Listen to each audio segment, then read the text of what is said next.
तो गाइस आज का हमारा टॉपिक है network communication components. First of all हम बात करते हैं व्हाट इज नेटवर्क कम्युनिकेशन। यहाँ पे सिर्फ कम्युनिकेशन की बात कर लेते हैं, ठीक है। कम्युनिकेशन कोई बात एक जगह से दूसरी जगह पहुंचाना से क्या करने कहते हैं, कम्युनिकेट करना। और इस प्रोसेस को क्या कहते हैं, कम्युनिकेशन। और इसी के आगे 5 कंपोनेंट्स हैं: sender, message, medium, protocol, receiver.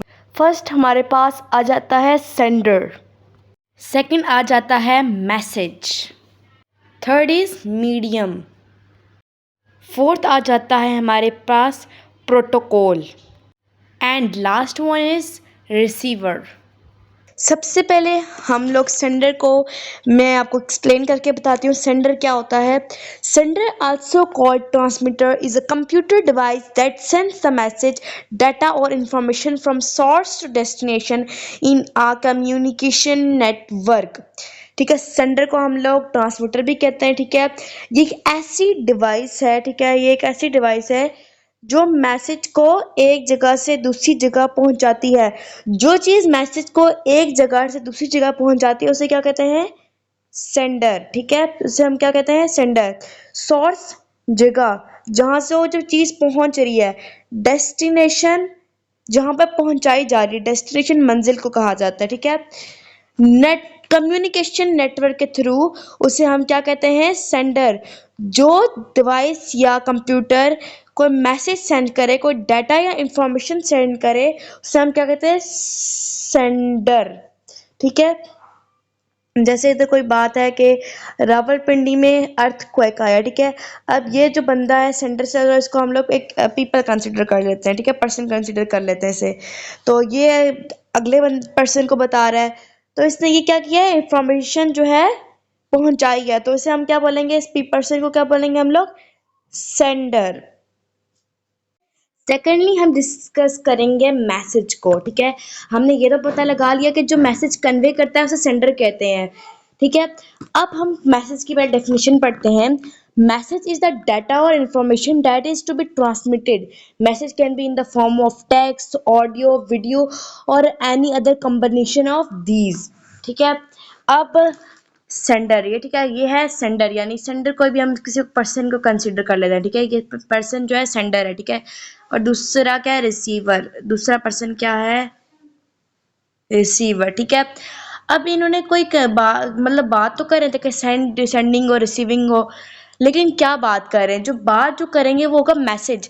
Message जो है डाटा की फॉर्म होता है या फिर इंफॉर्मेशन की फॉर्म में होता है, कोई डाटा या इंफॉर्मेशन जो सेंडर जो है रिसीवर को भेजता है। ठीक है, मैसेज टेक्स्ट की फॉर्म में हो सकता है, ऑडियो की फॉर्म में हो सकता है और किसी वीडियो की फॉर्म में हो सकता है। ठीक है, इन किसी भी फॉर्म में हो सकता है। थर्ड हमारे पास आ जाता है मीडियम। हमने सेंडर पढ़ लिया, मैसेज पढ़ लिया, अब आता है मीडियम। ठीक है, अब ये सेंडर रिसीवर वापस आ गए। ठीक है, सेंडर रिसीवर और ये मैसेज जो भी कन्वे हो रहा है, ठीक है, इन दोनों के बीच में जो भी कन्वे हो रहा है। ठीक है, अब वो हो किस तरह रहा है, हो रहा है, ठीक है, सेंडर रिसीवर के बंदे भी पता चल गए हैं, किस चीज़ से हो रहा है, मैं क्या हो रहा है। ठीक है, ये भी पता चल गया। अब ये हो किस चीज़ से रहा है, ठीक है, अब पहले हम इसकी डेफिनेशन पढ़ लेते हैं।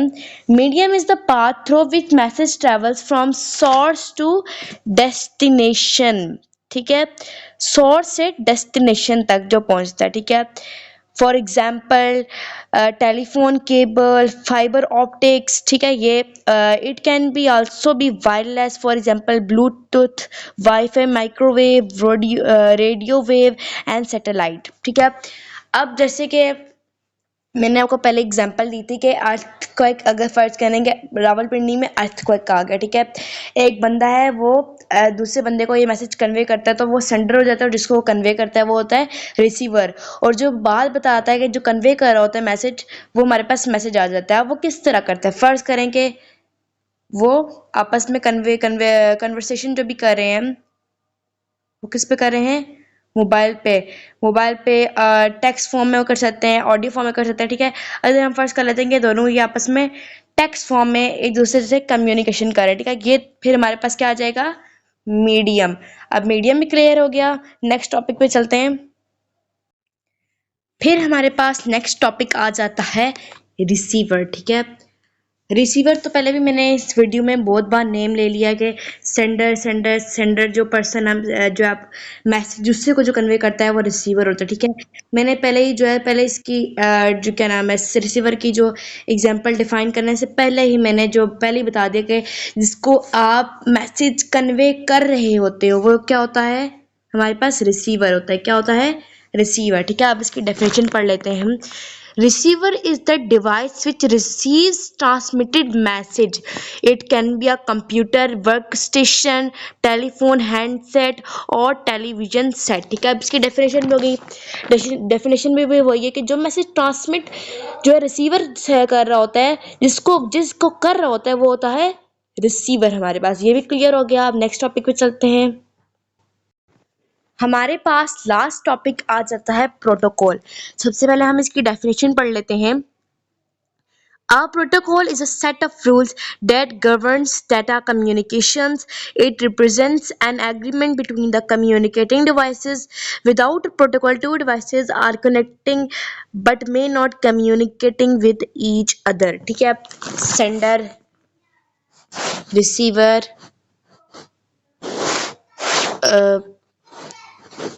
सेंडर, रिसीवर, ये सेंडर, ये रिसीवर, और ये मैसेज में कन्वे हो रहा है, ठीक है। मोबाइल के जरिए हो रहा है, टेक्स्ट फॉर्म में हो रहा है, ठीक है। ये सब कुछ हो गया, सेंडर, रिसीवर, मीडियम, मैसेज, ये सब कुछ हो गया। अब लास्ट हमारे पास बचा है protocol. What is meant by protocol? जैसे हर चीज़ के रूल्स एंड रेगुलेशंस होते हैं, इसी तरह कम्युनिकेशन के भी रूल्स एंड रेगुलेशंस होते हैं। देखिए, पहला रूल है सिंपल एंड कॉमन रूल, कि जैसे हर कंट्री का नंबर अलग होता है। जैसे पाकिस्तान का 03 या 92 इस तरह होता है, किसी और का शायद 034 हो या 033 हो, इस तरह हर किसी के नंबर्स अलग अलग होते हैं। अगर आप किसी इंडियंस को कॉल करना चाहते हो और आप पाकिस्तानी नंबर डायल करो, क्या लग सकता है? नहीं लग सकता आप, ठीक है। पहली चीज़ तो रूल्स एंड रेगुलेशन यही हो गए, ठीक है। अब जो प्रोटोकॉल होता है, प्रोटोकॉल ये भी कम्युनिकेशन के लिए ज़रूरी होता है, ठीक है। अगर प्रोटोकॉल के बगैर अगर देखा जाए तो दो डिवाइसेस जो होती हैं शायद जो है कनेक्ट हो, ठीक है, या फिर कनेक्ट हो जाए, लेकिन शायद ना ही कम्युनिकेट हो सके, ठीक है। अगर प्रोटोकॉल के बगैर कनेक्ट हो लेकिन शायद कम्युनिकेट ना हो सके, ठीक है, दैट इज कॉल्ड प्रोटोकॉल। तो लास्ट पे मैं आपको इसके नोट्स दे देती हूँ जो जितना भी मैंने आपको पढ़ाया है, ठीक है। इसका पहला क्वेश्चन ये बन जाता है, right the name of network communication components, ठीक है। ये आगे इसका आंसर है। उसके बाद define the component of network, sender, message, medium, protocol, receiver, ठीक है। सेंडर की डेफिनेशन, ठीक है, मैसेज की, मीडियम की, रिसीवर की, प्रोटोकॉल की। वापस से दिखा देती हूँ। ये हमारे पास सेंडर की आ जाती है और ये बाकी की आ जाती है, ठीक है। अगर आपको मेरी वीडियो पसंद आई है तो मेरे चैनल को सब्सक्राइब कर दें, वीडियो को लाइक कर दें, और ज़्यादा पसंद आई है तो इसे लोगों के साथ शेयर कर दें। मुझे कमेंट में बताना कि आपको मेरी समझ आती है या फिर मैं अपने में और इम्प्रूवमेंट लाऊँ। मिलते हैं नेक्स्ट वीडियो में, तब तक के लिए बाय।